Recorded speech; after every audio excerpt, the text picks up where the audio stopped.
নমস্কার বন্ধুরা, আমি গায়ত্রী। প্রত্যেক দিনের মতন আজকেও চাষের জমিতে চলে যাচ্ছি।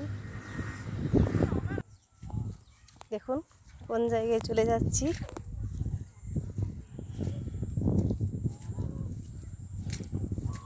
প্রত্যেক দিন বৃষ্টি হয়ে হয়ে প্রত্যেক জমিতে জল জমা হয়ে যাচ্ছে।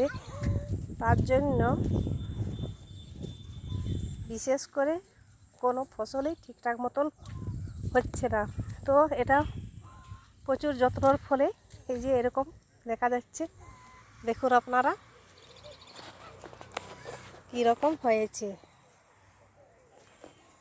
দেখুন ঝিঙে বাড়ি, দেখুন কিভাবে ঝিঙে ধরছে। বৃষ্টির ফলে দেখুন কত ফুল নিচে পড়ে যাচ্ছে। কোনো কোনো জায়গায় দুটো একটা করে ফল ধরছে। আবার ওষুধও দেওয়ার সুযোগ পাওয়া যাচ্ছে না জন্যে পোকাও মাঝে সাঝে ঘোরাঘুরি করছে, কিন্তু এখনও কিছু ক্ষতি করতে পারেনি। দেখুন কিভাবে হচ্ছে। অতিরিক্ত বৃষ্টি হলে সবজির পক্ষে বাঁচিয়ে রাখা অসম্ভব ব্যাপার। কিন্তু ঝিঙেটার সাইজ দেখুন কি রকম লম্বা সাইজ, আর কি সুন্দর কচি কচি নরম নরম হয়েছে। এখন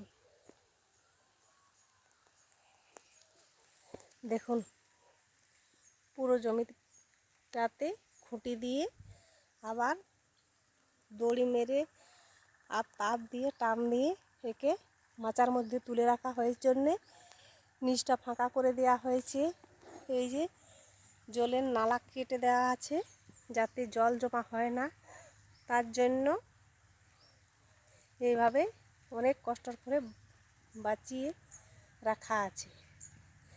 এখন যে কোনো জায়গায় যে কোনো সময়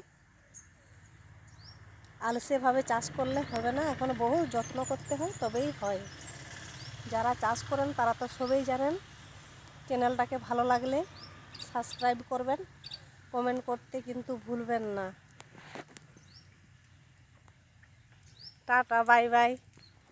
দেখুন ঝিঙেগুলোর কীরকম সাইজ হচ্ছে। 3-4টে দিলে 1 কিলো হয়ে যাবে, কিন্তু 1 থেকে 1.5 হাত লম্বা হচ্ছে। আর একদম সোজা, কোনো বাঁকটের নেই। দেখে নিন, মাচার মধ্যে দিলে এরকমভাবেই হয়। যেমন পরিশ্রম করা হয়, পরিশ্রমের ফল এইভাবেই পাওয়া যায়।